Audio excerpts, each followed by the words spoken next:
Hi, I'm Anna. I've been with Rob for a long time. We met in college, got married soon after, and have been together for 15 years. Life with Rob was mostly peaceful. We lived in a nice house, had good jobs, and liked a lot of the same things. But there was something missing: a child. We tried for a long time to have a baby. We went to doctors, tried different treatments, and even thought about adopting. But nothing worked.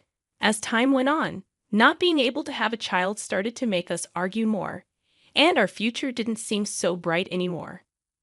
Then one day, something changed. It was a regular Wednesday morning. I woke up feeling a bit sick. I thought it was something I ate, but then I realized I missed my period. Could it be? I quickly found a pregnancy test in the bathroom and used it. Waiting for the result felt like forever. When I finally looked, it was positive. My heart raced. We were pregnant. I had to tell Rob. He was in the living room, doing some work. I took a deep breath and told him I was pregnant. But his reaction wasn't what I expected. He seemed worried and unsure if it was safe at our age. I felt hurt. I thought he'd be happy. We argued a bit, but I convinced him that we should be happy about it. The next few months were hard.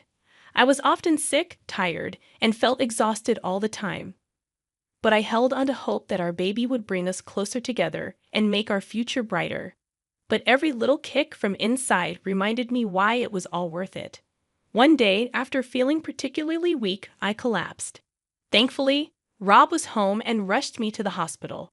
As I lay on the cold hospital bed surrounded by beeping machines, I felt more vulnerable than ever before. Is she going to be okay?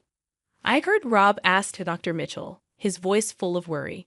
She needs rest, Dr. Mitchell replied. Her body is under a lot of strain due to the pregnancy. It's important that she stays relaxed and avoids stress. That hospital stay was the first of many. Each time I was admitted, I'd watch Rob from the window, pacing back and forth in the hospital corridor, talking on the phone, sometimes even arguing with the billing department. One evening, as I lay in the hospital bed, Rob walked in with a tired look on his face. I met with Dr. Mitchell, he began. He said we need to consider the possibility of bed rest for the rest of the pregnancy. I nodded slowly. If it's best for the baby, I'll do it. Rob sat down next to me, holding my hand. I'm sorry, Anna. I wish I could do more to help. I squeezed his hand. You're here with me. That's more than enough. However, as the days went by, Rob's visits became less frequent.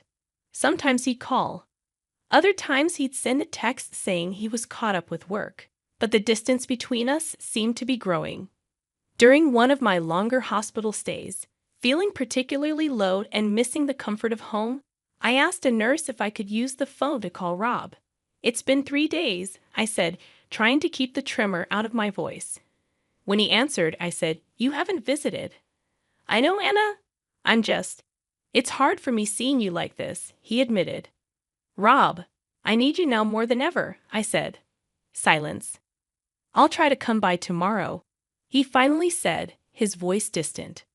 But tomorrow turned into the day after, and soon a week had passed. Feeling isolated and alone, I confided in my nurse, Lisa. He's probably just scared, she suggested, trying to be comforting. Sometimes when people can't handle situations, they distance themselves. One morning, after a particularly difficult night, Dr. Mitchell came into my room. I think it's time we discuss the birth plan, Anna, he began cautiously. There are some decisions to be made. Rob, despite his absences, was there for that discussion. We sat hand in hand, listening to our options, praying for the strength to make the right choices. Days turned into weeks, and as the due date approached, I felt a mix of excitement and apprehension. But I held on to hope, believing that once our child arrived, everything would fall into place. Little did I know, the hardest part of our journey was yet to come.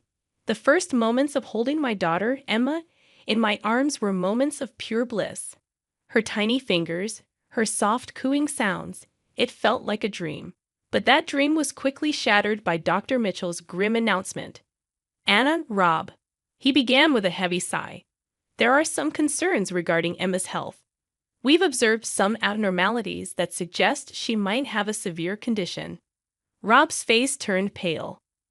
What are you talking about? He asked, alarmed. We'll need to run more tests to be certain, but it's important you're both prepared, Dr. Mitchell replied, his voice gentle but firm. That evening, as I cradled Emma, Rob walked into the room, a storm brewing in his eyes. He looked at me, then at Emma, and took a deep breath. Anna, he started, his voice shaking. How could you give birth at this age? We knew the risks. Tears welled up in my eyes. Rob, I thought we wanted this. I thought we wanted a family, I said, almost pleadingly. He was nearly shouting now. You should have considered an abortion. Why bring a child into the world with so many complications because of your selfishness? We now have a possibly sick child to look after, he accused. I was shocked. Rob, she's our daughter. We should be together in this, not pointing fingers, I said, trying to reason with him. But his face was red with anger. I can't believe I'm in this situation. I can't raise a child with potential disabilities. It's not the life I imagined, he said bitterly. As the weight of his words sank in, a cold dread filled my heart. So what are you saying? I asked, my voice trembling. Rob hesitated for a moment. I don't think I can do this. I can't be here, not like this, he finally said, looking away. It felt like the floor had been pulled from beneath me. You're abandoning your daughter because she might be different, I whispered, devastated. He looked away, unable to meet my gaze. I just can't handle it, he muttered. Devastation turned into determination. Fine, if you're leaving, then leave for good. But you'll have no claim over Emma, I declared, my voice shaking with emotion. He didn't respond. Instead, he turned and walked away, leaving me with our newborn daughter, grappling with the uncertainty of our future. The first few weeks after Rob left were the hardest. The house felt empty, but the silence was deafening, and the reality of being a single mother weighed heavily on me. But every time I looked into Emma's big, innocent eyes, I felt a surge of determination. I was going to make sure she had the best life possible, no matter what it took.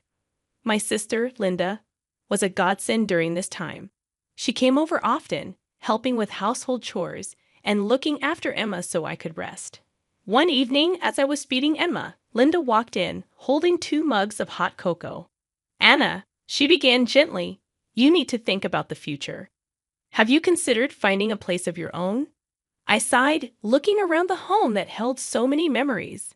I've thought about it, but the thought of leaving this place, it's just hard. Linda took my hand. I know, but think about Emma. This house will always remind you of Rob and everything that happened. You both deserve a fresh start. She was right. I needed to let go of the past and focus on building a new life for Emma and me. The search for a new place wasn't easy. With my limited savings and no job, options were limited. But then one day, Linda called me excitedly. Anna, you won't believe what I found. There's a small house for rent in my neighborhood. It's perfect for you and Emma. I went to see the house the very next day. It was a cozy 2-bedroom place with a small garden in the back. The landlord, Mrs. Peterson, was a kind elderly lady who lived next door. Linda speaks very highly of you, Mrs. Peterson said, smiling warmly. The place is yours if you want it. I felt tears of gratitude welling up. Thank you, Mrs. Peterson. This means so much to me. Moving in was hectic, but with Linda's help, we managed. As I set up Emma's room, filling it with toys and her tiny clothes, a sense of peace washed over me. This was our home, our sanctuary. Linda popped her head into the room. How's it going in here? I smiled, hugging Emma close. It's perfect. I can't thank you enough. She hugged us both. That's what family is for. You're not alone in this, Anna. Remember that. Days turned into weeks, and life began to settle into a new routine. Morning walks with Emma, visits to the local park, and coffee dates with Linda became our new normal. One day, as Emma and I were playing in the garden, Mrs. Peterson walked over holding a tray of freshly baked cookies. Thought you two could use a treat, she said, smiling. I smiled back, taking a cookie. Thank you, Mrs. Peterson. It's delicious. She chuckled. Call me Ellie. Feels strange being called Mrs. Peterson by my new neighbor. We chatted as Emma giggled and played. Ellie shared stories of her own children, offering advice and wisdom. I felt the connection, a sense of community that had been missing for so long. As the days went by, the pain of the past began to fade. With the support of my sister and new friends like Ellie, I realized that while one chapter of my life had closed, another even more beautiful one was just beginning. Emma's first birthday was just around the corner, and I was deep in preparations. Ellie and Linda offered their assistance, suggesting ideas for decorations and games. As the day drew nearer, I found myself reflecting on the whirlwind of the past year. My baby girl, Emma, was blossoming into a bubbly, inquisitive child, her laughter a constant source of joy. One afternoon, as I was laying Emma down for her nap, the phone rang. The sound was sharp and unexpected.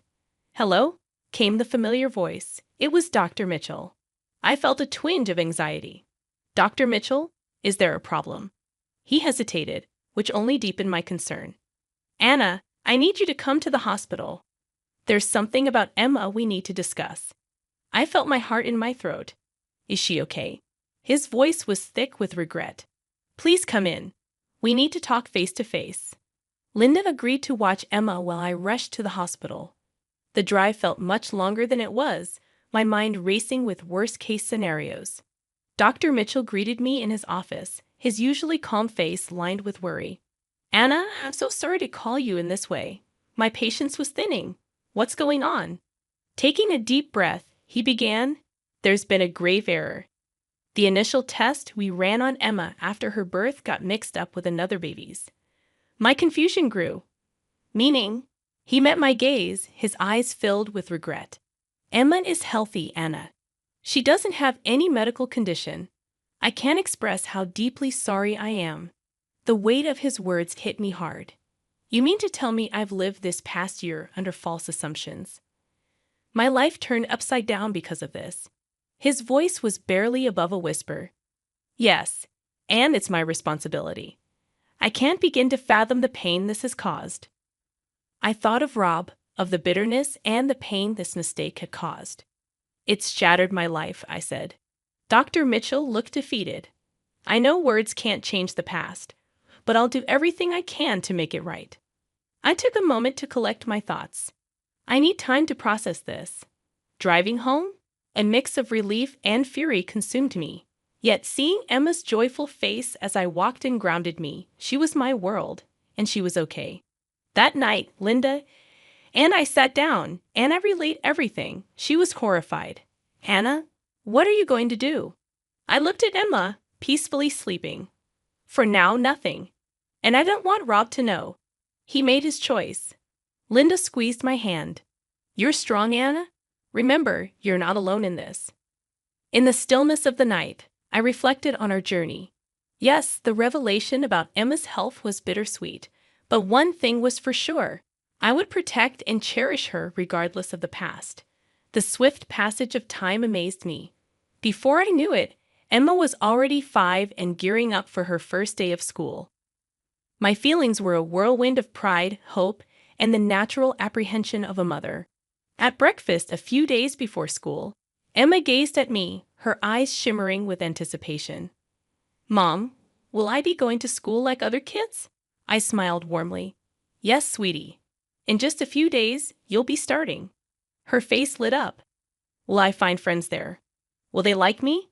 Touched by her innocence, I assured her, "Emma, you're such a lovely girl. Of course they'll adore you." On her first day, dressed in her new school uniform with a pink backpack hanging from her shoulders, Emma paused at the school gates with a quiver in her voice. She admitted, "Mommy, I'm scared. No one will talk to me." I crouched to her eye level. "Honey, always remember to be yourself. You're amazing, and they'll see that. Just give it some time." Her small hand waved goodbye as she joined the bustling crowd of students. I watched her until she was out of sight, my heart heavy with the typical worries of a parent. A few weeks later, Emma was all excitement and stories about her new friend, Sophia. Their adventures during breaks, their shared love for painting, and their little secrets. One day, she bounced home, asking, "Mom, can Sophia come over tomorrow?" Delighted at her blossoming friendship, I agreed. "Absolutely. I'm eager to meet your new buddy." The next afternoon was filled with their giggles and playful shouts. From the corner of my eye, I noticed their genuine bond, and I thought of how childhood friendships were so pure and uncomplicated. As the sun dipped, a car pulled up. Emma, holding Sophia's hand, led her to the door. To my shock, standing there were Rob and a young woman, presumably his new wife. Emma, inside now. Rob's voice was curt. Sophia, sensing the tension, looked worriedly between her parents and me. "Daddy, I had so much fun." "Emma's my best friend," she said. Rob's gaze was cold. "Sophia, we've talked about this. You shouldn't play with inferior children," his voice dripping with disdain, making it clear whom he referred to. I felt a rush of anger. Before I could retort, the young woman, probably trying to mediate, gently tugged at Sophia's hand. "Come, dear, let's go home." Emma stood close to me, her eyes filled with confusion and hurt as the car drove away. She whispered, "Mom, why did he say that?" Holding her close, I replied, "Sometimes, sweetie, people don't say the nicest things. But always remember, you're wonderful just the way you are." That evening, as I tucked Emma in, I promised myself that no matter what, I'd always protect her from the cruel judgments of the world. Only days after the incident, my phone buzzed with an unknown number. I hesitated, then answered. A woman's voice, soft yet firm, responded, "Hi, this is Emily, Sophia's mother. Can we talk?" Surprised, I replied cautiously, "Of course. What's on your mind?" She hesitated. "I'd rather discuss this face to face. Can we meet tomorrow? There's a cafe around the corner from your house." After a moment, I agreed. "All right. See you at 10 a.m. The next morning, I saw Emily waiting. She looked out of place, her pristine appearance contrasting with the laid-back vibe of the cafe. As I approached, she stood up, offering a polite if slightly forced smile. "Thank you for coming," she began, her eyes searching mine. After the other day, I couldn't shake off a nagging feeling that there's more to the story than Rob's told me. I took a deep breath. I'm not one to spread tales, but since Sophia is involved, I think you should know. Over the next hour, I unfolded our past, how Rob and I have struggled with fertility, my unexpected pregnancy, his disinterest, the misdiagnosis, his leaving, and my subsequent journey with Emma. I made sure to be factual, not letting emotion color the narrative. Emily sat stunned. "He never told me any of this. He said you were the one who left him, and he always painted such a rosy picture of your marriage." I shrugged. Sometimes people craft stories to cope or to hide. She looked defeated. "I feel like such a fool. I thought our love was genuine, but now it seems like he was just replacing one life with another." "Emily," I started, my tone firm, "it's not about him anymore. It's about Sophia and Emma. They formed a bond. I don't want Emma to suffer because of our past." She nodded. "I completely agree. Children shouldn't be dragged into adult disputes." As we parted, I felt the weight lifted. For the first time, I felt like I was truly freed from Rob's shadow. Having laid our past bare, that evening as Emma played with her toys, she looked up. "Mom, will I see Sophia again?" Smiling, I said, "Yes, sweetie, you will. And always remember, your past doesn't define your future. You do." My phone buzzed on the coffee table, startling me from my thoughts. Rob's name flashed on the screen, a name I hadn't expected to see in a long time. Hesitating for only a moment, I answered, "Anna." Rob's voice was filled with a mix of anger and desperation. "Do you have any idea what you've done?" I frowned, taken aback. "What are you talking about?" He spat out bitterly. "Emily left me. She filed for divorce, and she's taken everything. I've lost almost everything, Anna, and it's all because she spoke to you." I could hardly believe what I was hearing. "Rob, you made your choices." I just told her the truth. There was a heavy pause. "She also told me about Emma, that she's healthy." "You never told me." "Why would I? After everything you said, after everything you did, You didn't deserve to know, I retorted. Rob's voice grew softer, almost pleading. Anna, I made a mistake. I realize that now. I want to be there for Emma. I want to be there for you. We can be a family again. I scoffed in disbelief. Now that your life's in shambles, you suddenly want us back? You're unbelievable, Rob. Anna, I know I messed up, but I've changed. Please, give me a chance. I could feel anger rising in me. You walked out on us, Rob. You called our daughter inferior and turned your back. Now that your little fairy tale with Emily has ended, you think you can just waltz back into our lives. Think again. He sounded desperate. Anna, I was wrong. I see that now. Can't you give me another chance? No, I replied firmly. Emma and I have moved on. We're doing just fine without you, and we don't need or want you in our lives. But Anna? He started, but I ended the call. My heart was racing. I took a deep breath, letting the emotions wash over me. Emma and I had each other, and that was all that mattered. I wouldn't let Rob's selfishness disrupt our peace. Whatever challenges lay ahead, we faced them together.